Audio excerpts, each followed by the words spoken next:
Hello everyone, and don't I have a fabulous hat? I mean, like, honestly, I have a fabulous hat. Yes, definitely. Okay, so this is Ileana Sparkles the Unicorn, and I want to give a disclaimer to this message before I start talking. I am going to list several silly facts about Japanese culture, but that does not mean that I do not have respect for Japanese culture. I'm not trying to offend anyone, I'm just trying to say some weird and interesting things that I know about Japan. Okay, so let's get started. Let me give you a bit of background. This morning I was playing a game on my iPod that I downloaded yesterday because it's a pretty new game, right? And it is a role-playing game. A Japanese role-playing game. The object of the game is essentially to get through the story and to get one of the main characters as your boyfriend or girlfriend. And this is also known as an otome or dating sim. And that sounds pretty normal, right? This particular otome was about a man with a sushi shop. Okay, and he decided to join this carnival of sushi masters and go on a cruise around the world making sushi for people. And he left his daughter to run the sushi shop, but she was not very good at making sushi. So, her desire to keep the shop running was so great that it caused the sushi ingredients to suddenly become filled with magic power and turn into people. That's right.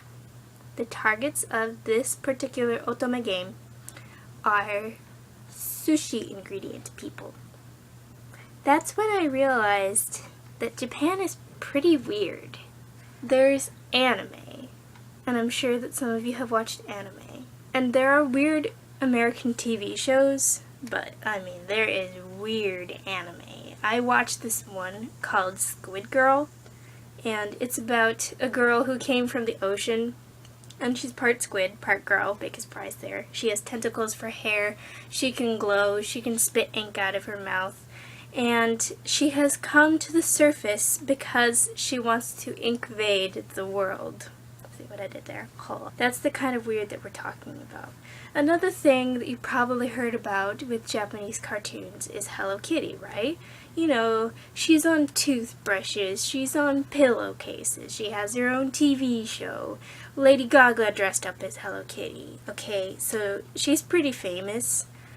But recently, in Los Angeles, someone decided to make a Hello Kitty exhibit to put in a museum. And she wrote to the creator of Hello Kitty with some pictures and details of what was going to be in the exhibit, just to make sure that the creator was okay with all of this. And the creator, Sanrio, her name is, wrote back and said everything is fine except for one thing. Hello Kitty is not a cat. That's right, Hello Kitty is not a cat. She is apparently a third-grade girl who lives in London, and she has a pet cat, and she weighs, quote-unquote, 5 apples and stands about 3 apples tall. Apples. Speaking of Japanese cartoons, they have cartoons on paper as well, comic books, that they call manga. And in American comic books, they have sound effects next to the characters that let you get a little more of a picture of what's going on in your head. And they're sound effects like bam or wapow, and things like that. But in Japanese comic books, they have sound effects for things that don't even make sound. They have a sound effect for making a peace sign, bui. They have a sound effect, doron, which is apparently the sound of someone transforming into something magical. They have the sound effect uzo uzo, which is apparently the sound of someone being menacing. And they have the sound effect ji, which is someone staring at something. Ji.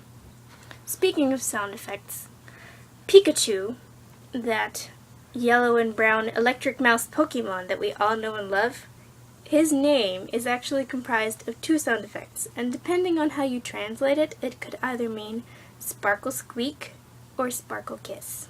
How's that for some trivia? And now we move on to a subject that is important no matter what culture you're in, food. Every country has their share of strange food, but I think Japan stands out among one of the top producers of strange food. First of all, there's spaghetti. That sounds pretty normal, right? Spaghetti, some nice meat and tomato sauce, herbs. But in Japan, they put squid ink on spaghetti. And you know that they grow a lot of soybeans in Japan, right? Well, something that they like to do with those soybeans is ferment them. And then they eat the fermented bean paste. It's called natto, and it's supposed to be really good for you. But I wouldn't try it. They also offer melons, which are not a weird food, but they have very specific standards of what a melon can be like before you sell it. It can't have any sort of blemish or scar on it, and because of that, melons can sell for around $300 in US currency. And in addition to that, they sometimes make them in strange shapes. My cousin went to Japan and he saw a watermelon that was shaped like a square. It was grown in a box. The fourth food is beef, which is again a normal food, but the strange thing is how it's produced. Once again, the Japanese farmers have very specific standards for how they feed and raise their cows. To make the meat especially tender, they give their cows beer and brush them every day with special brushes. So if you ever see a cow being given beer and being brushed, then it is a Japanese cow. And now we move on to giant things. It seems like everything in Japan is giant. They have giant salamanders, and you think of salamanders as being like these little things like this big, but in Japan the salamanders can grow up to be 5 feet long. They also have giant hornets, which can grow to be 1.5 inches long. That doesn't sound like that big, but a normal hornet is about this big. 1.5 inches is about that. Imagine a bee that big. Not very fun. Finally, they have giant spider crabs, which, when they have their legs spread out, can be 11.5 feet wide. That is quite big enough to eat a person. I'm sure glad that I don't live there. And you know that they live at the bottom of the ocean. Up until now, I've been talking about cartoons, animals, and food.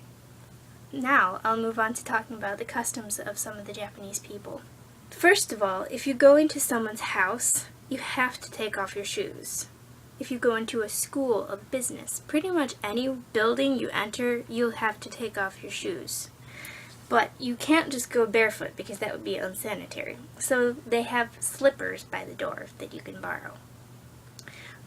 Also, to get to work every morning, a lot of Japanese people use the subway because the roads are so small or crammed that it's hard to drive on them.